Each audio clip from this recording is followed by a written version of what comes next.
G'day folks. Let's attempt to repair the BAS ESP light issue that I have on the Mercedes. Been like that since I bought it. Never been able to find an actual culprit without testing wheel sensors and things.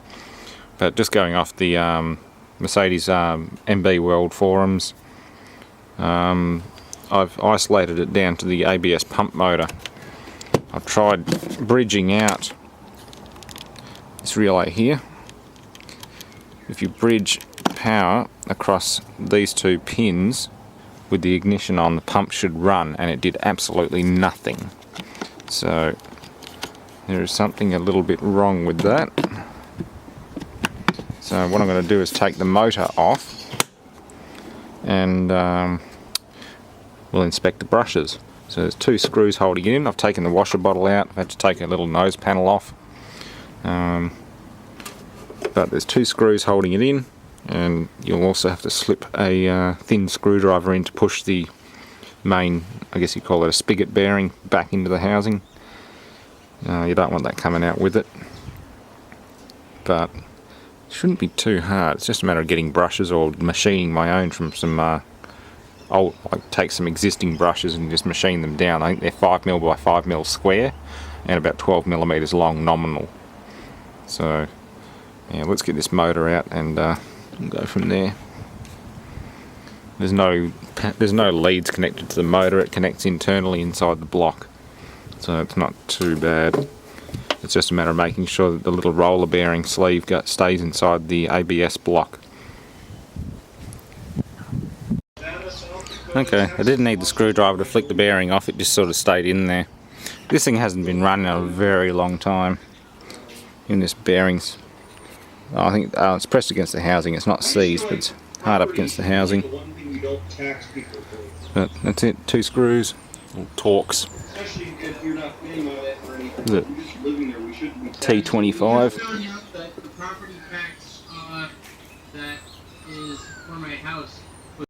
Alright, well I've definitely got it apart. There's a lot of brush debris. No brushes left.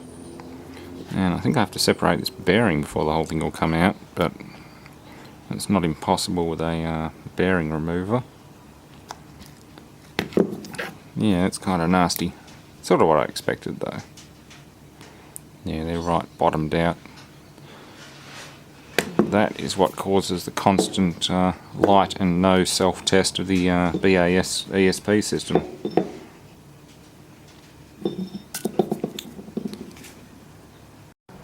Alright, I managed to slip that bearing off. Basically just put a piece of sheet metal against it, tapped against the table. It's not a tight fit on this one. Some might be tighter than others and you'll need a puller. I didn't have one small enough, so I improvised. And also, I've got a lot of new old stock bearings, and these 6001-2RS standard NTN NSK bearings are a perfect match. I think that one's 6202, so that won't fit, but these smaller ones, even though rubber sealed, will drop in just fine in place of these metal shielded ones. Yeah. So that's good. That one there's a bit rough because I kind of beat it against the side of the bench, and I think it was already rough to start with. The rear one is a 6001 as well, so yeah. I'll replace front and rear bearings with brand new rubber sealed ones. I'll just re-grease them because they're new old stock. They've been on the shelf for a while. And yeah, we'll see about new brushes. That's going to be the hard part. Okay, so essentially for now I'm going to try a couple of ground down Makita power drill brushes. They're just surplus from a very old Makita power drill set. The drill itself didn't work, so I always collect brushes. I've got tons of them. Unfortunately not many small ones, but thankfully these ones are 5mm wide by about 8mm, and I've just ground them down to 5 by 5. And I'll just run the lead wire up through the coils of the spring and we should be just fine. Perfect for what this is doing. It's only got a self-test and that's about it. Okay, well the new brushes fit quite nicely. I'm just using a spent shotgun shell to keep it in there because the wires come up through first two coils of the spring, then the wire comes out, rather than the old style where it comes directly out the top. And all I've done is just twitch it together with the old one, and I'm just going to give it a dab with the soldering station. Warm that up, and should be just right. So yeah, that's the first one, and the second one can go in, and then all I've got to do is just put a sleeve of plastic between them and the bearing and armature as I feed the armature through. Push the new bearing on, remove the sleeve and release the brushes, and then put the actual assembly back in where it belongs. But for now, that's just sort of sitting in there quite nicely. The rim of that casing actually hooks under there. Perfect. Okay, well, the first brush is in. If I release it completely, they do come all the way out and they can be rotated the wrong way, but to be honest, it's not really an issue at the moment. So that's how the second one goes in. Just feed the wire up through the coil of the spring, and they work quite well. Perfect. Of course, if I take the shell out, they come all the way out, which is a little bit too far. I don't want to lose that one. That one's tethered in, but that one there will come flying out. So I'm just going to twist those two together at the very tip, leave enough to flex and move like it's supposed to, and then it's done. It's a rebuild without having to buy new brushes. I mean, I've got tons of brush stock, you just got to make it fit. All I did was linish the sides of these down. They're already 5mm thick with a centre wire. All I did was just linish the sides down on the linishing belt, and they fit just fine. Again, clean the armature up with a little bit of wet and dry. No problem.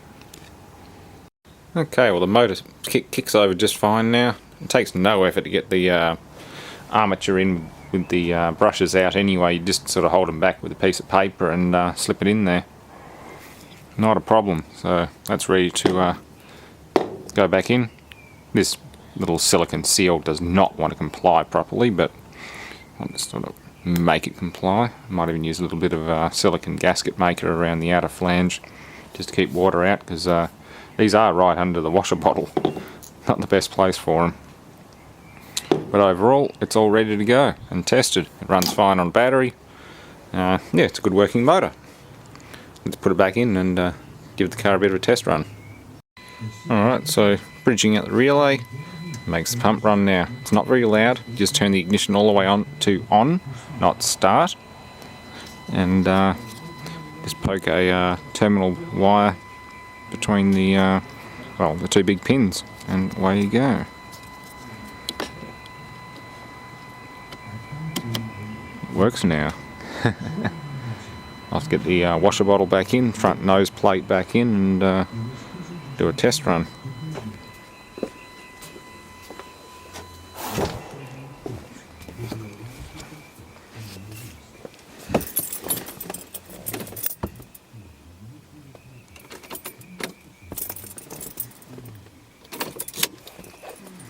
Yeah, won't do anything yet. Get everything back together again and should be right.